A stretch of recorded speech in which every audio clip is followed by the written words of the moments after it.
I thought I was dating an ambitious woman who just needed stability. Turns out she was using my identity like it was a tool, and I didn't realize it until my credit score fell off a cliff. I'm a 32-year-old guy with a very normal life. I work IT for a logistics company, own a small condo, and my idea of a wild night is ordering wings and upgrading my router. I've never been the drama guy. I'm usually the one de escalating, paying my tab, and making sure my friends get home. So when I say my ex blew up my life, I'm not exaggerating. I'm also not proud of how long it took me to see what was happening. I met Brianna, Bree, 29F, at a karaoke birthday. She was magnetic, funny, confident, the kind of person who can walk into a room and make strangers feel like friends. She sang Mr. Brightside, like she'd lived it, then sat next to me afterward and asked what I did.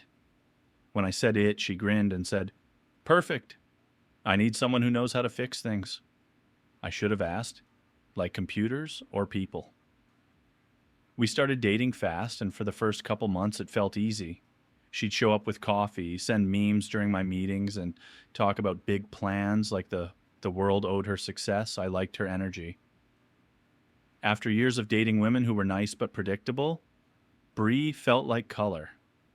The first red flag was tiny. At a brewery, my friend asked what she did for work.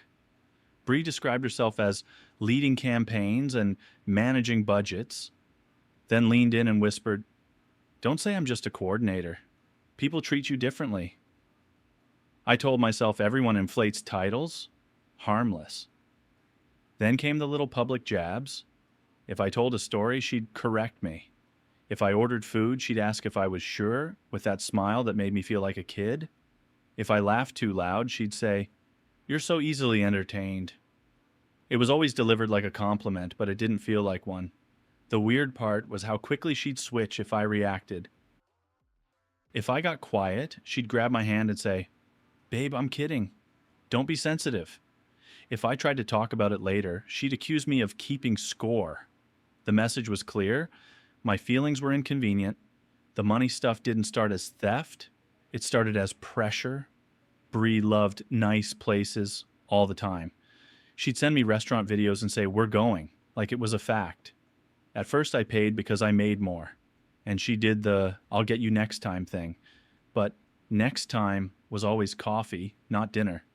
Then she had a rough month, payroll mistake, card flagged, rent higher, always a reason. And every time she'd say, "I hate asking," like she was doing me a favor by letting me help. One night she asked, casual as breathing, "You have really good credit, right?" She said she wanted to lease a car, but her credit took a hit in college. Her solution? Add her as an authorized user on my main card so she could build history. She promised she wouldn't even use it. I said no at first. She pouted, then got sweet and hit me with the line that should have ended everything. "I just thought you trusted me." So I caved. I added her. I also set spending alerts because I'm me. 2 days later, $187 at a boutique, then nails, then hair, then random online stores with names like Lux Glow. Every time I asked, Bree had an explanation and a promise. "I'll Venmo you after payday." Payday came and went. The Venmo never did. When I tried to bring it up without sounding accusatory, she acted offended. "Are you seriously monitoring me?" Like I was installing tracking devices instead of noticing charges on my card. 6 weeks in, she'd put a little over $2,000 on my card. I tracked it in a spreadsheet, which is either a sign of maturity or a sign I should have dumped her sooner. When I finally sat her down and said it had to stop, she cried hard enough to make me feel guilty. Then she pivoted and told me I was making her feel unsafe. She compared me to an ex who controlled her. She asked why I was nickel and diming her when she was investing in us. I did what she wanted. I softened. I apologized for my tone. My boundary survived, but barely. Around then, she started acting like my condo was hers. "Our place!" Boxes of her stuff appeared in my hallway. She rearranged my kitchen cabinets because my system didn't make sense. She bought throw pillows I didn't like and acted like I was ungrateful for not being excited about decorative fabric. She posted a selfie in my kitchen with domestic era, like I'd agreed to any of this. My aunt commented, "When's the wedding?" Bree replied with a winking emoji. I didn't find it cute, I found it alarming. When I said I wasn't ready for a full move-in, she smiled and said, "You just don't like commitment." Then she told her friends I was emotionally unavailable. I know because one of her friends said it to my face at a bar, like it was a fun fact. I'm not proud of it, but I started walking on eggshells. I'd choose my words carefully. I'd avoid topics that triggered a fight. I'd pay for dinner just to skip the "you're stressing me out" speech. The first time I felt real fear was at work. Our security guy pulled me aside and said my account had logged in from an iPhone late Sunday night. I don't own an iPhone. I went cold. Bree did. That night I asked her directly. She didn't deny it. She said she needed an employee discount code for a friend's shipping business, and I wasn't answering. When I asked how she got my password, she smirked. "You type it in front of me all the time." I told her she could get me fired. She rolled her eyes. "It's not like I hacked the Pentagon." Then she tried to flip it. "So your job matters more than helping me?" I changed every password that night and turned on two-factor for anything that would let me. I also stopped leaving my laptop open when I got up to grab water, which is a humiliating way to live in your own home, but there we were. For about a week, Bree behaved. Then the passive aggression started. She'd stand behind me while I typed and say, "Wow, you're really hiding things now." If I got a text, she'd ask who it was in this sing-song voice. If I said, "My sister," she'd go, "Okay," like she didn't believe me. Then the next escalation hit, and it wasn't emotional. It was financial. It started with little things that didn't make sense. I'd get password reset emails for my banking app at 2 a.m., even though I was asleep. I'd get notifications from random retailers thanking me for creating an account. I assumed it was spam until one night Bree casually asked, "Did you change your email password too?" Like it was small talk. A few days later, I got a letter in the mail from a bank I'd never used. "Welcome to your new account." Inside was a debit card with my name on it and confirmation of a personal line of credit. I didn't open anything. I didn't apply. But there it was. My name, my address, someone else's phone number. I pulled my credit report and felt my stomach drop. 3 recent inquiries and new accounts I didn't recognize. My score had dropped almost 70 points. I'm the kind of guy who pays his credit card off weekly because it makes my brain calm. Seeing that report felt like someone had walked into my condo and smashed my furniture. It was that invasive. I wanted to confront Bree immediately. Instead, I called my older sister Kelsey, who's a lawyer. She listened and said, "Do not confront her until you secure your documents and valuables." That was the moment it clicked. This wasn't relationship drama. This was identity theft. I froze my credit, filed a fraud alert, and started disputing accounts. I filed an FTC identity theft report. I kept notes, screenshots, dates. It felt ridiculous, like I was building a case against someone I still shared a couch with. Then I found the folder. While Bree was in the shower, I checked the drawer where she kept her makeup bag. Underneath it was a messy stack of papers, a photocopy of my driver's license, a W-2 from my taxes, and a notebook where she'd written my full name, birth date, and social security number like a study guide. I took photos, put everything back, and sat there hearing my heartbeat in my ears. That night, Bree asked me, sweetly, if I'd ever co-signed something with her hypothetically. I stared at her and realized she was already shopping for the next level. I said, "Why are you asking?" She smiled. "I just like knowing we're building together." My stomach turned. I mumbled something non-committal, and she seemed satisfied, like she checked a box. At that point, I started doing what I should have done months earlier. I stopped arguing with her and started protecting myself. I moved my passport, birth certificate, and anything with my social security number to my sister's house. I rekeyed my locks and told Bree the HOA required it after maintenance. I bought a small door camera and pretended it was for package theft. I also stopped letting Bree help with my mail, which she complained about like it was a personal attack. The smear campaign started quietly. My mom texted, "Everything okay?" Bree said you seem stressed. Nick texted, "You good?" Bree said you're freaking out about money. Even my coworker Jenna asked, "Hey, are you okay?" Bree posted something weird. Bree was laying groundwork. She was building the story where I was controlling, unstable, paranoid, so if I ever accused her, people would already have her version ready. The final straw didn't happen because of a bank letter. It happened because Bree tried to take over my home like it was her studio. One Thursday, she showed up in this silky robe with candles and wine like she was staging a rom-com. Halfway through, she said, "Fun idea. I'm hosting an influencer brunch here Saturday." I blinked. "Here?" She nodded, excited. "Just a few girls, photos, content. It'll be cute. We'll keep it classy." I said, "No, I don't want a bunch of people I don't know in my condo." She pouted. "They're not strangers. They're my friends." I said, "I don't know them, and I have plans." She stared at me for a beat, then said, "Okay, but I already told them. Like my consent was paperwork she could fill out later." I said, "Bree, it's not happening." Her expression changed, not angry, more calculating. She set her glass down and said, "You're really controlling lately." I said, "I'm setting boundaries in my own home." She laughed, sharp. "Your home, right? Because I'm just a guest." "Got it." Then she leaned in and whispered, "You know, people don't like men who act like this." Something in me just snapped into clarity. I wasn't arguing with a partner. I was negotiating with someone who saw my life as inventory. I said, "We're done." She blinked like she thought I was bluffing. Then she went into her routine. Tears. "How could you? After everything I've done for you. You promised." When that didn't move me, she got cold. She said, "Fine, but you need to give me what you owe me."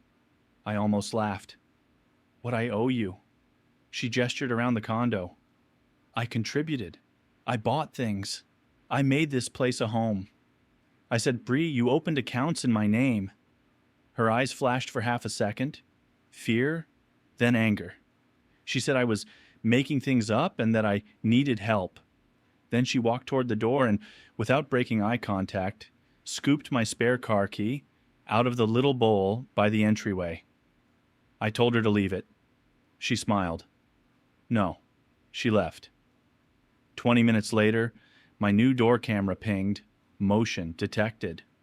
On the app, I watched Bree walk back in with two people I didn't know, using that spare key. They moved with purpose, straight to my office closet where I kept electronics. The guy grabbed my DSLR and lenses. The girl went for my external drives. Bree headed toward my bedroom dresser. My hands went numb. I ran to the entryway, and the door opened as I got there. They were inside my condo, mid-theft, and Bree looked at me like I was interrupting her schedule. She said, "What are you doing here?" I said, "Get out, now." The guy held my camera and smirked. "She's just grabbing her stuff, man." Bree claimed we bought it together. We didn't. I bought it before I met her. It wasn't even close. When I stepped toward the camera, Bree raised her phone and said, loud, "If you touch him, I'm calling the police." So I did it first. I called non-emergency on speaker. The second the dispatcher answered, the guy and girl dropped my stuff like it burned. Bree's face went from confident to furious. She tried to cry, "Babe, please." And when that didn't work, she leaned in and hissed, "Okay, then I'm taking you down with me." Then she bolted with her friends. The police arrived, watched the video, and took a report. I showed them the bank letter, the credit report, and the photos of my documents in her drawer. One officer said, very tiredly, "This is going to be a process." They also told me something important. If I wanted the identity theft part pursued, I needed to cooperate. statements, paperwork, possibly court. That same night, I discovered she'd already used that spare car key for more than just my front door. My car was in the condo garage. I walked down there after the police left and found the driver's seat pushed back and the glove box slightly open. Nothing was missing, but the message was obvious. She still had access. I paid to have the key fob reprogrammed the next morning. It cost more than it should have, and I added the receipt to my growing pile of things I didn't ask for. I sat there after they left, staring at my own front door like it had betrayed me. I wasn't heartbroken. I felt violated. Like my name had been borrowed without permission. Bree went straight to social media. Black and white crying selfie. Caption about finally leaving toxic. She didn't name me, but she left enough breadcrumbs. People commented hearts and so proud of you. Then she started messaging my friends, telling them I was controlling and paranoid and that she had to get her stuff with witnesses. My friend Nick called me confused. I sent him the video of her walking into my condo with two strangers and grabbing my camera. Nick went silent. Then he said, "Dude, what the hell?" That video became my reality anchor. Every time I doubted myself, every time I thought maybe I was overreacting, I watched 30 seconds of Bree using my key and remembered, no normal relationship ends like that. The next 2 weeks were a grind of adult misery. I filed the FTC report. I froze my credit with all 3 bureaus. I disputed the fraudulent accounts and sent certified letters to the banks. I created a binder because my sister told me to, and because the system rewards people who can produce paperwork like a magician. Bree kept escalating from a distance. She'd send long texts from new numbers. She'd DM me from fresh accounts. She'd have mutual friends check on me. One of them literally said, "Bree wants you to know she forgives you. Forgives me. For getting robbed." Kelsey drafted a formal letter. No trespass, no contact. Return any property. Stop contacting my employer. Stop defaming me. We sent it certified. Bree signed for it. Then she responded like a cartoon villain who can't resist the monologue. She showed up at my workplace. She walked into the lobby like she belonged there, wearing a blazer and holding a folder. She smiled big in front of the receptionist and said, "Hi, babe, we need to talk." I told her quietly to leave. She refused and demanded I drop the police report. When I said no, she whispered that she'd email my boss about my financial abuse, and she had screenshots. I said, "Okay."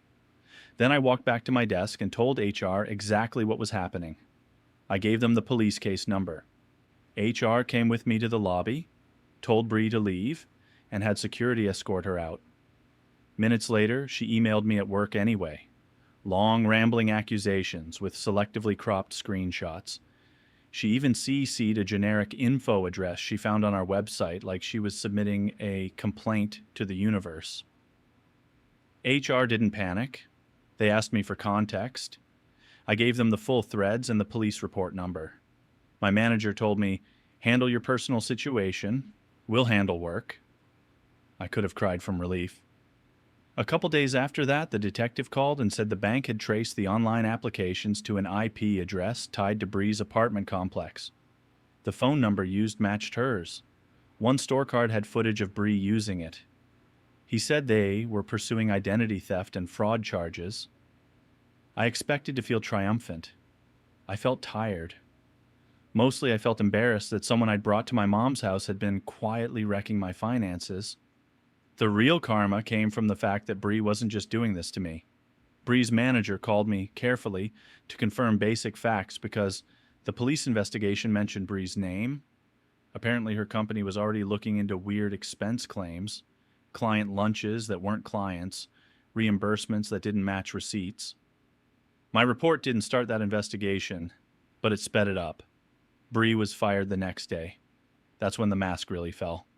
She sent me one last message through a mutual friend. "Tell him he ruined my career." As if my social security number had ruined itself. In court, Bree took a deal: restitution, probation, a no contact order, a financial responsibility course, and community service. Standard, realistic. Not movie justice, but it mattered. The judge asked if she understood she had used my identity to open accounts. Bree hesitated, then said yes.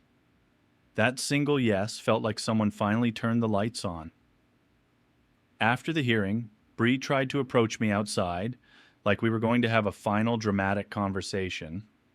A court officer stepped between us and reminded her, no contact. Bree glared at me like I'd stolen something from her, then walked away. I wish I could say that was the end. For a month, she still tried petty stuff. Fake one-star reviews on my small side gig, vague posts, a couple anonymous messages through mutuals. None of it landed. Every time I documented, every time I ignored. It turns out the most infuriating thing you can do to someone who runs on attention is to give them none.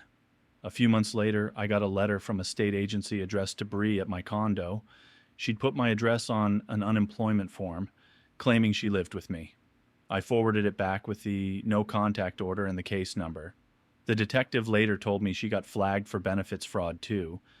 At that point, I didn't feel angry anymore. I just felt done. My revenge wasn't clever. It wasn't dramatic. It was boring, slow accountability, freezing my credit, screenshots and receipts, certified letters, HR reports, police reports, court dates. Bree built her life on the idea that consequences were negotiable. They weren't. If you're reading this and thinking, I'd never fall for that, I thought the same thing. It doesn't start with a masked stranger.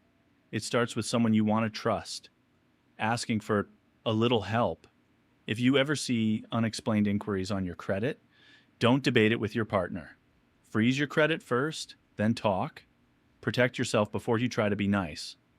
A year later, my credit recovered. The fraudulent accounts were removed. Restitution came in small payments. I replaced my locks, again, and stopped keeping spare keys in cute little bowls. I also went to therapy because I didn't like how jumpy I'd become. My therapist said, "You're not paranoid. You're recalibrating after someone taught you the world doesn't have rules." That was exactly it. Last I heard, Bree moved to another city and started a new chapter online. New account, new captions about healing. I genuinely hope she gets help because living like that has to be exhausting. But I'm not part of her story anymore. I'm just grateful the only permanent thing she left me was a lesson and a court order with her name on it.